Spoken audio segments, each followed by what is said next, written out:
Hello friends, मैं हूं जितेंद्र कुमार और आज आप लोगों के लिए जो टॉपिक है फ्रेंड्स वो है मानव हृदय की संरचना अर्थात स्ट्रक्चर ऑफ ह्यूमन हार्ट।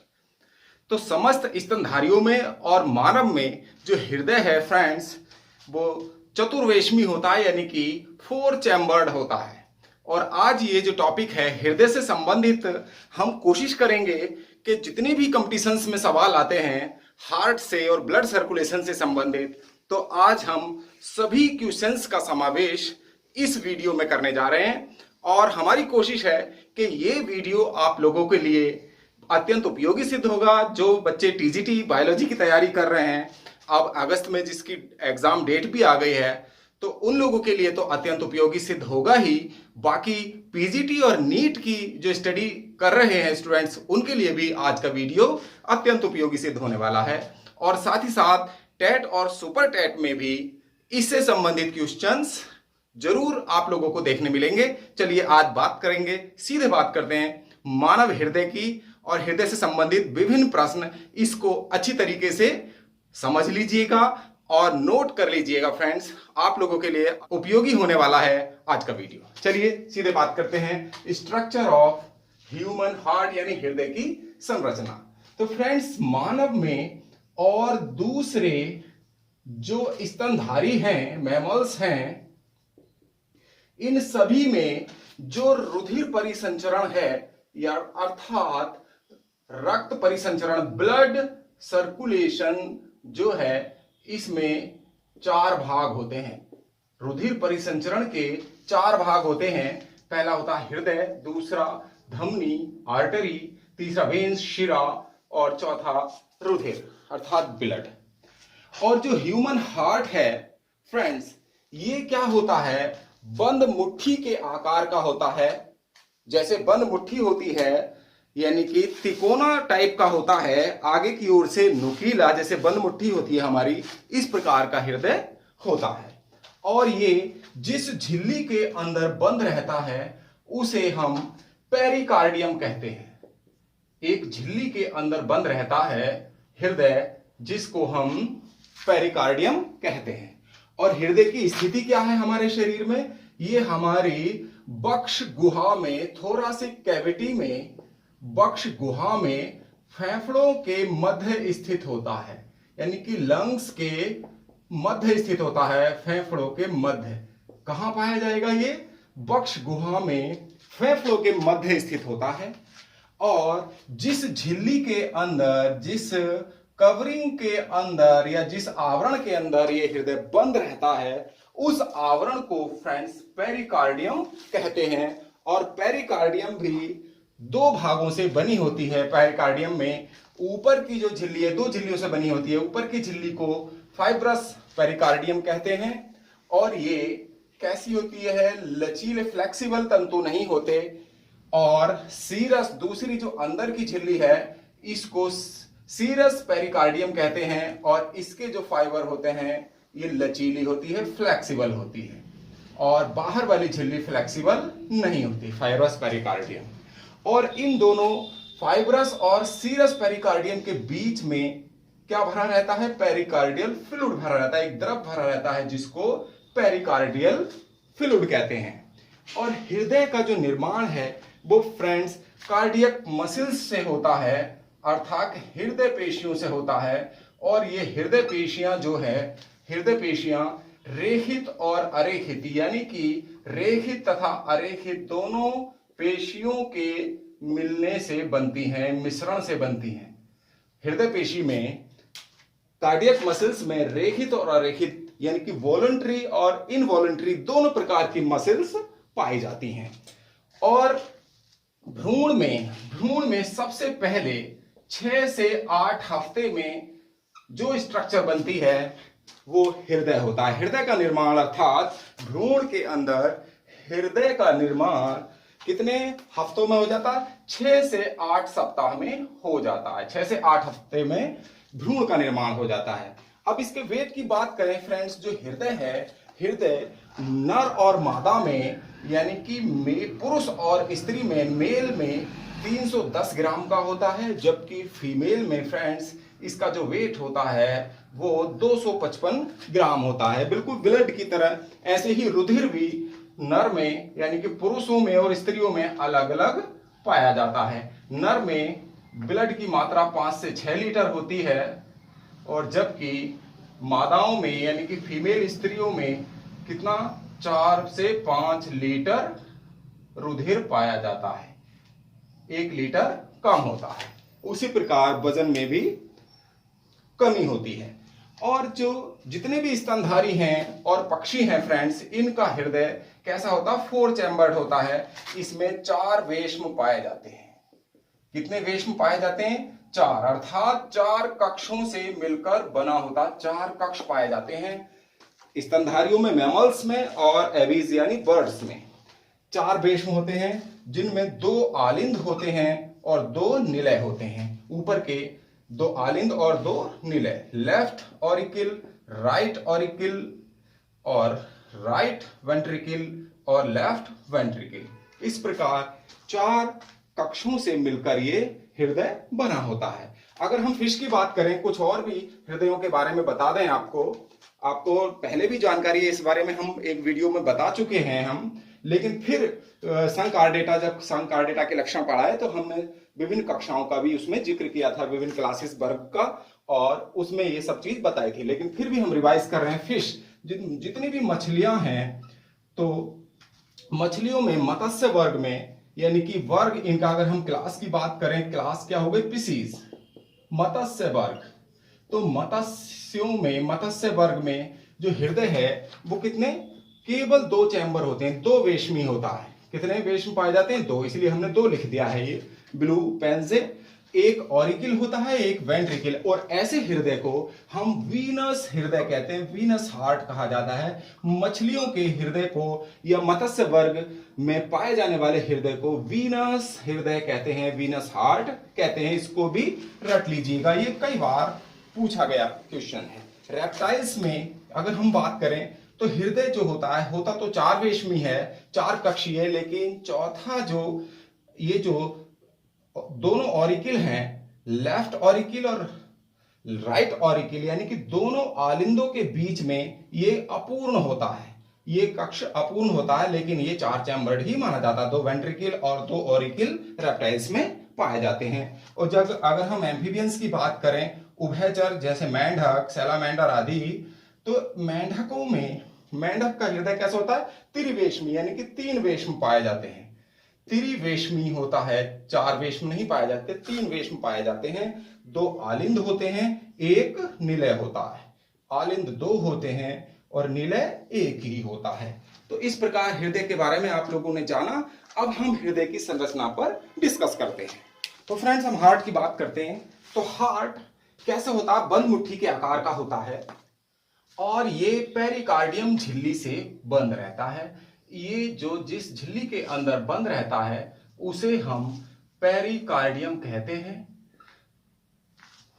अभी आपने देखा कि पेरिकार्डियम झिल्ली भी 2 झिल्लियों से बनी होती है, जिसको हम कहते हैं फाइब्रस पेरिकार्डियम, और दूसरी हो जाती है सीरस पेरिकार्डियम।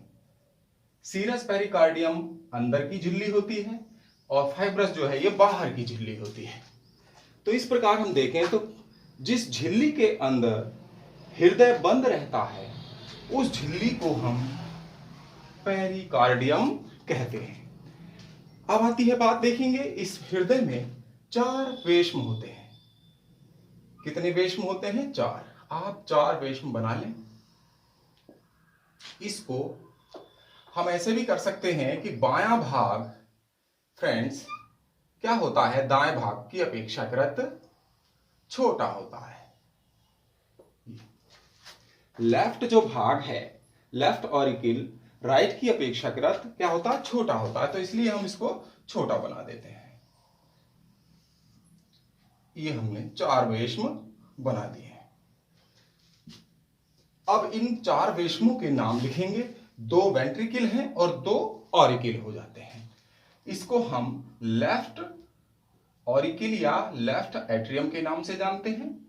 लेफ्ट ऑरिकिल, इसको कहेंगे हम बायां आलिंद।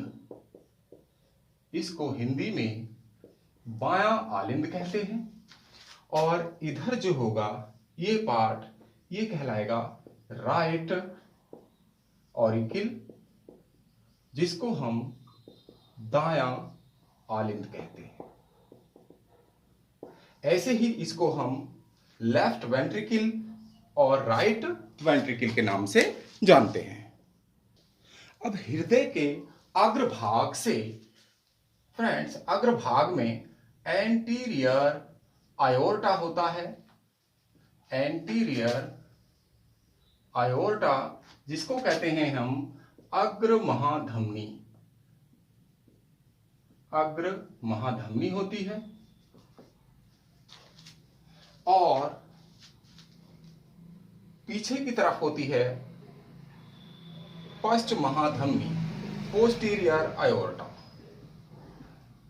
पोस्टीरियर आयोर्टा यानी कि पश्च महाधमनी, इसको हम पश्च महाधमनी कहते हैं। आप लोगों को पता ही है, धमनी में शुद्ध रक्त बहता है और शिराओं में अशुद्ध बहता है। इसके बाद अग्रभाग से ही फ्रेंड्स निकलते हैं anterior vena cava. Anterior vena cava अर्थात अग्र महाशिरा। अग्र महाशिरा कहते हैं। अग्र महाशिरा और अग्र महाधमनी आगे होंगी और पश्च महाशिरा और पश्च महाधमनी इसके पीछे होती हैं, अर्थात posterior vena cava. Posterior vena cava कहते हैं, यानी कि पश्च महाशिरा।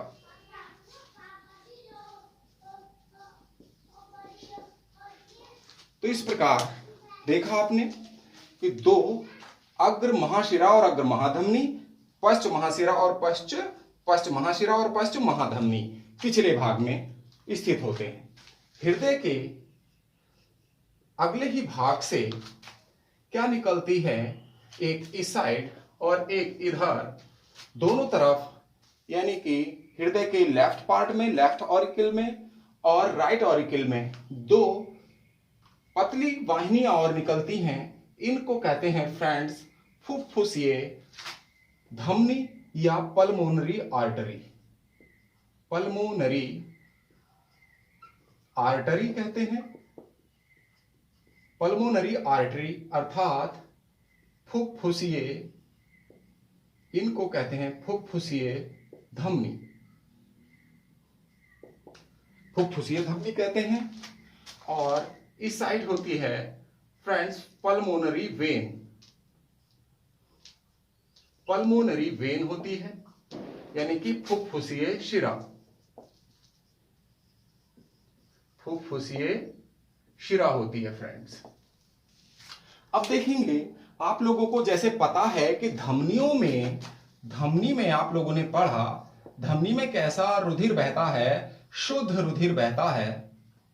और शिराओं में आप लोगों ने पढ़ा इससे पहले टॉपिक में, इनमें अशुद्ध रुधिर बहता है।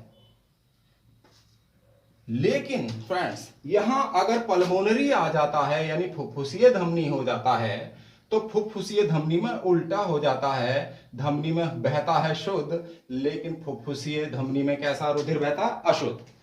और ऐसे ही फुफ्फुसीय शिरा है, शिरा में अशुद्ध बहता है रुधिर, लेकिन फुफ्फुसीय हो जाता है तो रुधिर कैसा हो गया, रुधिर हो जाता है शुद्ध। शुद्ध रुधिर हो जाता है, इनमें शुद्ध रुधिर बहता है। इनको बिल्कुल ध्यान रखिएगा, फुफ्फुसीय धमनी में अशुद्ध रुधिर बहता है, जबकि फुफ्फुसीय शिरा में शुद्ध रुधिर बहता है। अब आता है हृदय के भाग में। हृदय के बाएं भाग में, हृदय के बायां जो भाग है हृदय का, तो लेफ्ट वाला जो पार्ट है हृदय का, हृदय के बाएं भाग में कैसा रुधिर बहता है, प्योर ब्लड बहता है, यानी कि शुद्ध रुधिर बहता है। और जबकि हृदय के दाएं भाग में कैसा रुधिर बहता है, अशुद्ध अर्थात इम्प्योर रुधिर बहता है दाएं भाग में। अब आता है, देखिए इसके बारे में और डिस्कस करते हैं, अभी और आगे को बताते हैं। जो वेने कवा है, शिराएं हैं, ये शरीर से हृदय में रुधिर लाती हैं। शिराओं का काम क्या है, चाहे पश्च महाशिरा हो या अग्र महाशिरा, ये शरीर के अंगों से रुधिर हृदय में लाती हैं। और जबकि धमनियां क्या करती हैं, धमनियों का काम है हृदय से रुधिर कहां ले जाएंगी, शरीर के अंगों को ले जाने का काम करती हैं। शरीर के अंगों को ले जाने का काम कौन करता है, धमनियां करती हैं। और जबकि शिराएं क्या करती हैं, शरीर के अंगों से रुधिर हृदय में लाती हैं। और धमनियां हृदय से रुधिर को शरीर के अंगों में ले जाने का काम करती हैं। चलिए, ये बात अब क्लियर हो गई। इसके अतिरिक्त इसमें राइट और लेफ्ट पार्ट में फ्रेंड्स, आलिंद और निलय के बीच में राइट वाले भाग में क्या पाया जाता है, त्रिवलनी कपाट यानी कि ट्राइकस्पिड वाल्व पाए जाते हैं। त्रिवलनी कपाट, जिनको हम ट्राइकस्पिड वाल्व कहते हैं। ट्राइकस्पिड वाल्व पाए जाते हैं इसमें। और जबकि लेफ्ट ऑरिकल और लेफ्ट वेंट्रिकल के बीच में यानी कि दाएं आलिंद और दाएं निलय के बीच में बाइकस्पिड वाल्व यानी कि द्विवलनी कपाट पाए जाते हैं। इनको हम कहते हैं द्विवलनी कपाट, इनको फ्रेंड्स कहा जाता है। अब आप समझ गए होंगे। इसके अतिरिक्त हृदय के राइट भाग में आलिंद के पास, आलिंद की जो दीवार है, सेप्टम है, इसके पास एक नोड पाई जाती है जिसको कहते हैं फ्रेंड्स SA नोड। और इसका पूरा नाम है शिरा आलिंद घुंडी। शिरा आलिंद घुंडी, और इसको पूरा कहेंगे sino auricular node. Sino auricular node यानी कि शिरा आलिंद घुंडी। तो ये जो घुंडी ऐसे नोड, और इसी को हम पेस मेकर भी कहते हैं। पेस मेकर, हृदय के अंदर जो पेस मेकर है वो कौन सी नोड होती है, SA नोड यानी कि साइनो ऑरिकुलर नोड, जिसको हम हिंदी में भी लिख लीजिएगा इसको थोड़ा बड़े पेज पर, शिरा आलिंद घुंडी को, शिरा आलिंद घुंडी या नोड को हम क्या कहते हैं, पेस मेकर भी इसी को कहते हैं। और इसका उसके बाद निलय और आलिंद के बीच में एक नोड और पाई जाती है जिसको हम AV नोड के नाम से जानते हैं। इसको क्या कहते हैं friends, AV node. AV node को कहते हैं आलिंद निलय घुंडी, ऑरिकुलो वेंट्रिकुलर नोड। और ऐसे नोड का संबंध AV नोड से होता है, और AV नोड से क्या निकलते हैं, बहुत सारी पेशियों का एक समूह निकलता है जो निलय के, दोनों निलियों के बीच की दीवार में स्थित होता है। इसको हम बंडल ऑफ हिज कहते हैं, अर्थात हिज के समूह कहते हैं। इनको कहते हैं बंडल ऑफ हिज। और ये बंडल ऑफ हिज वेंट्रिकल में जाकर तंतुओं के रूप में बट जाते हैं, अर्थात फाइब्रस हो जाते हैं, तंतुनुमा हो जाते हैं। और इनको फिर हम पुरकिंजे के तंतु कहते हैं। इनको कहते हैं पुरकिंजे के तंतु कहा जाता है। तो ये फ्रेंड्स हृदय की यहां संरचना कंप्लीट हो जाती है। और हृदय से संबंधित जब संकुचन होता है, हृदय में जो संकुचन होता है, विभव जो उत्पन्न होता है, जो करंट उत्पन्न होता है, वो SA नोड में होता है, जो आगे की ओर बढ़कर AV नोड में पहुंचता है। AV नोड से बंडल ऑफ हिज में आता हुआ कहां पहुंच जाता है, पुरकिंजे के तंतुओं में। इस प्रकार निलियों में, दोनों निलियों में एक साथ संकुचन हो जाता है। चलिए इस पर भी आगे की ओर चलकर चर्चा करते हैं कि रुधिर का प्रवाह हृदय में किस प्रकार होता है। वेन्स और आर्टरीज यानी कि धमनी और शिराओं द्वारा, फुफ्फुसीय धमनी और फुफ्फुसीय शिराओं द्वारा हृदय में किस तरह से ब्लड चारों चैम्बर्ड में यानी कि चारों वेशमों में, चारों कक्षों में हृदय के किस प्रकार प्रवाहित होता है, इस पर भी डिस्कस करते हैं। देखिए बहुत आसानी से समझ में आएगा। देखेंगे हम यहां, चलिए थोड़ा सा हम इसको और शॉर्ट करते हैं। हृदय का, ये फ्रेंड्स हमने हृदय के 4 चैम्बर बनाए।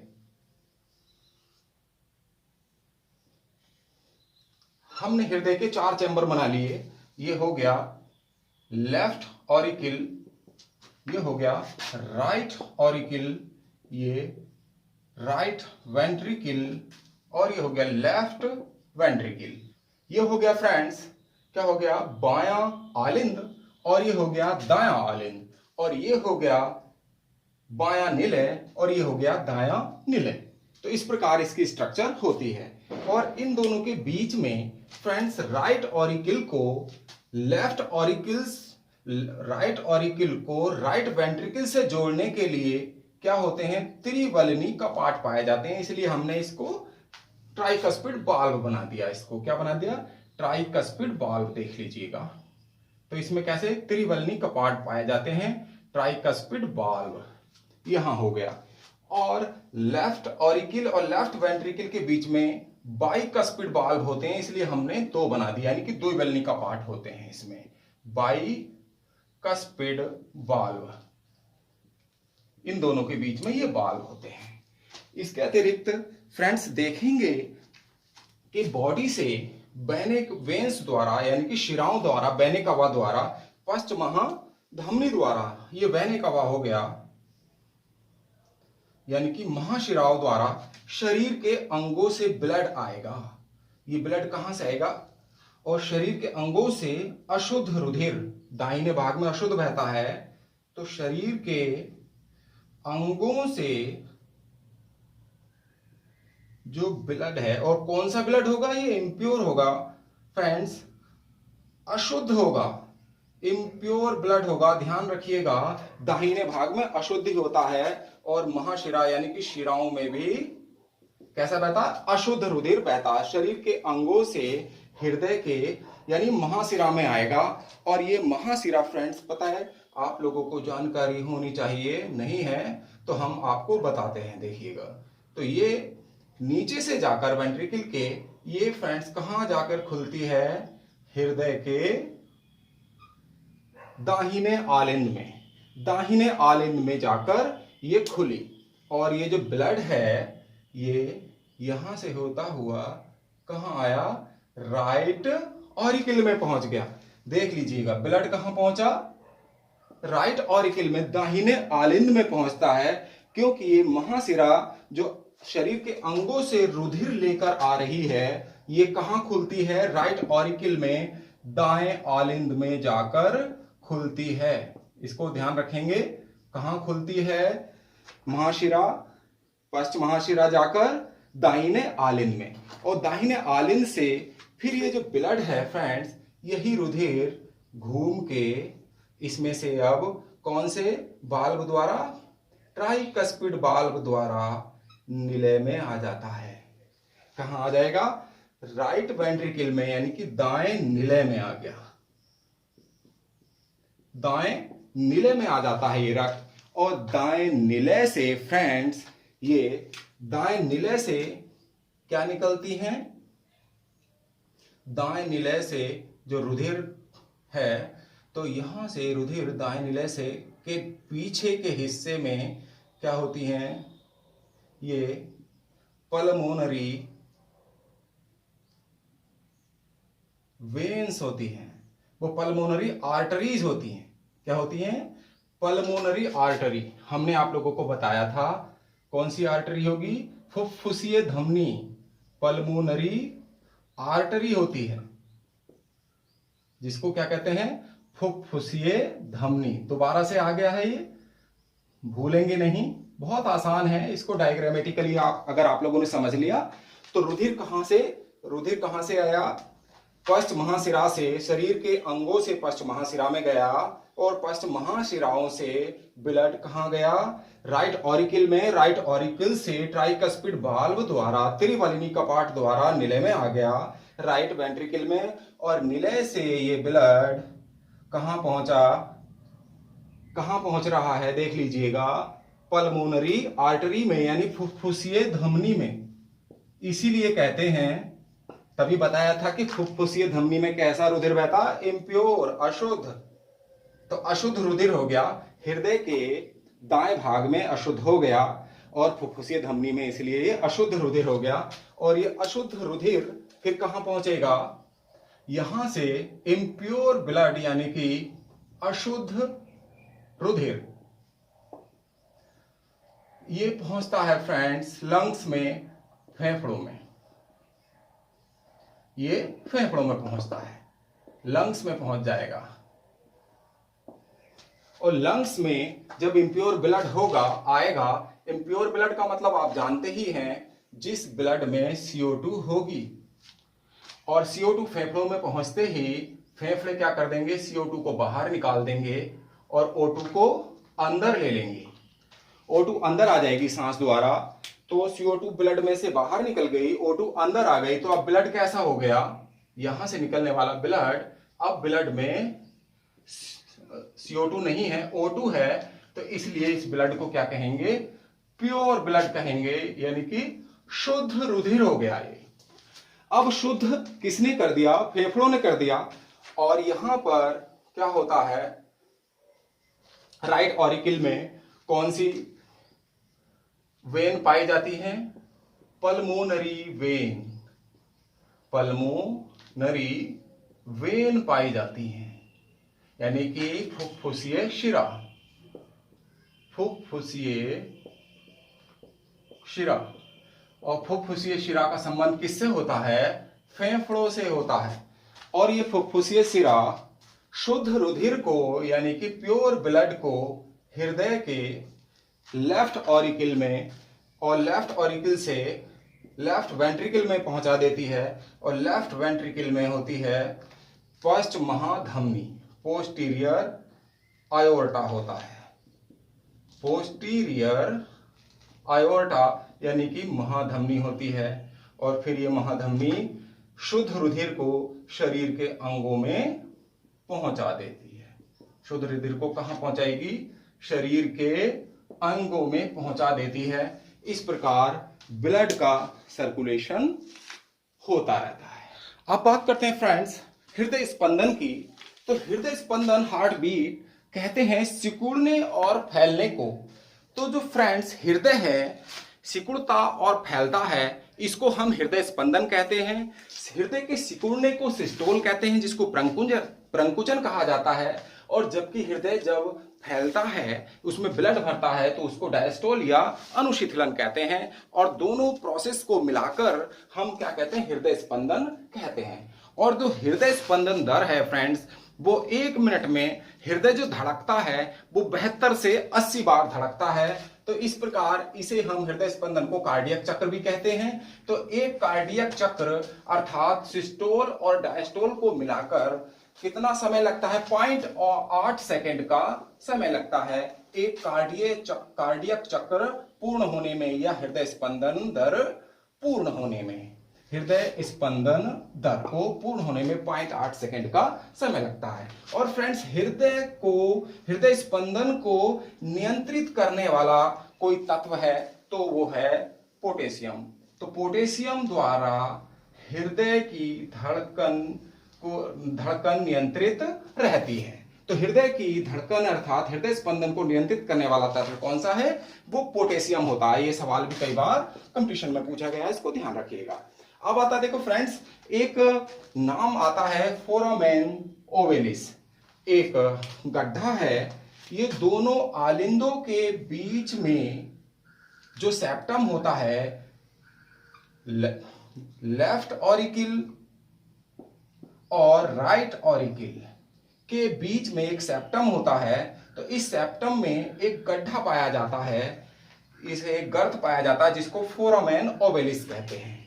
तो जो रुधिर यहां से आया बाएं यानी कि बैने का महाशिरा द्वारा जो ब्लड अशुद्ध रुधिर है ये कहाँ आया, राइट ऑरिकल में आता है। तो राइट ऑरिकल से फिर इसको वेंट्रिकल में जाएगा, तो वेंट्रिकल में ट्राइकस्पिड वाल्व द्वारा जाना है। तो फ्रेंड्स, और ये फेफड़ों में ना जा करके ये वाला जो ब्लड है, अशुद्ध रुधिर, जो महाशिरा द्वारा अशुद्ध रुधिर हृदय के दाहिने भाग में आता है, ये फेफड़ों में जाना चाहिए, लंग्स में जाना चाहिए। लेकिन भ्रूणावस्था में क्या होता है, भ्रूणावस्था जब एम्ब्रायो होता है, गर्भस्थ शिशु होता है, तो भ्रूणावस्था में गर्भ की स्थिति में ये जो ब्लड है, रुधिर, लंग्स में ना जाकर के कहाँ जाता है, फोरामेन ओवलिस में जाकर नीले में आता है। इसका ध्यान रखिएगा, फोरामेन ओवलिस द्वारा ही कहाँ आता है, राइट ऑरिकल से लंग्स में ना जाकर के कहाँ आ जाता है, वेंट्रिकल में आ जाता है, फोरामेन ओवलिस द्वारा। और जब शिशु का जन्म हो जाता है और लंग्स सक्रिय हो जाते हैं, फेफड़े सक्रिय हो जाते हैं, तब ये फोरामेन ओवलिस नामक संरचना विलुप्त हो जाती है। फिर ये ब्लड फेफड़ों में जाता है राइट ऑरिकल से। तो इस प्रकार आज फ्रेंड्स हार्ट की स्ट्रक्चर यहाँ कंप्लीट होती है।